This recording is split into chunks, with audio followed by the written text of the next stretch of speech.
പോകുന്ന സമയത്ത് മക്ക മുശ്രിക്കുകൾ അദ്ദേഹത്തോട് പറഞ്ഞു, നിന്നെ ഞങ്ങൾക്ക് തൂക്കണമെന്ന് ആഗ്രഹമില്ല ഉബൈബേ, നിന്നെ ഞങ്ങൾക്ക് തൂക്കണമെന്ന് ആഗ്രഹമില്ല ഉബൈബേ, നീ ഞങ്ങൾക്ക് ഉപജീവനം പഠിപ്പിച്ചവല്ലേ, നീ ഞങ്ങൾക്ക് കച്ചവടം പഠിപ്പിച്ചവല്ലേ ഉബൈബേ, നിന്നെ ഞങ്ങൾ ഈ തൂക്കുകാരിൽ നിന്നും ഒഴിവാക്കി തരാം. നീ ഒറ്റ കാര്യം ചെയ്താൽ മതി, സൗവ മുഹമ്മദ, നീ മുഹമ്മദിനെ ഒന്ന് 2 പ്രാവശ്യം ചീത്ത പറഞ്ഞാൽ മതി, ഞങ്ങൾ നിന്നെ ഈ തൂക്കുകാരിൽ നിന്ന് ഒഴിവാക്കി തരാം. അപ്പോൾ ഹുബൈബ് റളിയല്ലാഹു പറഞ്ഞത് എന്താണ്?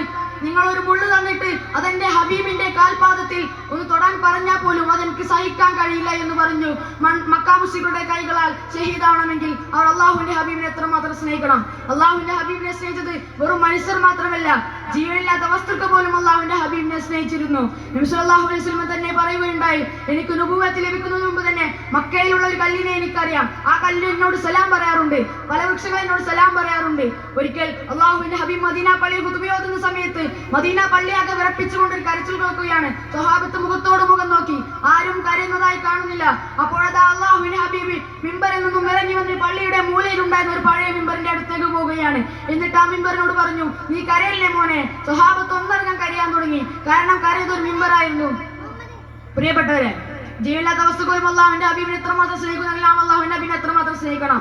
മദീനയുടെ മണൽപ്പെരുപ്പിൽ മാലോകരുടെ മാനസാന്തരത്തിലേക്ക് മാനവ വിപ്ലവത്തെ ചാർത്തിക്കൊടുത്ത വിശ്വപ്രവാചകൻ മുഹമ്മദ് മുസ്തഫ സ്വല്ലല്ലാഹു അലൈഹി വസല്ലം തങ്ങളെ അല്ലാഹു തആല എത്രമാത്രം സ്നേഹിച്ചെന്നറിയോ? ഖുർആനിൽ യാ ആദം, യാ ഈസ, യാ മൂസ എന്നൊക്കെ പറയുമ്പോൾ ഒരു സ്ഥലത്ത് പോലും അല്ലാഹു തആല യാ മുഹമ്മദ് എന്ന് വിളിച്ചു പറഞ്ഞിട്ടില്ല.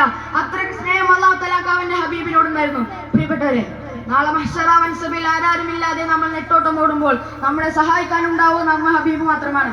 ആ ഹബീബിനെ നമ്മൾ സ്നേഹിക്കണ്ടേ? നമ്മുടെ നബി സല്ലല്ലാഹു അലൈഹി വസല്ലമയുടെ വഫാത്തിന്റെ സമയത്ത് പോലും നമ്മെ കുറിച്ചോർത്ത ആ ഹബീബിനെ നമ്മൾ ജീവനുതുല്യം സ്നേഹിക്കണ്ടേ?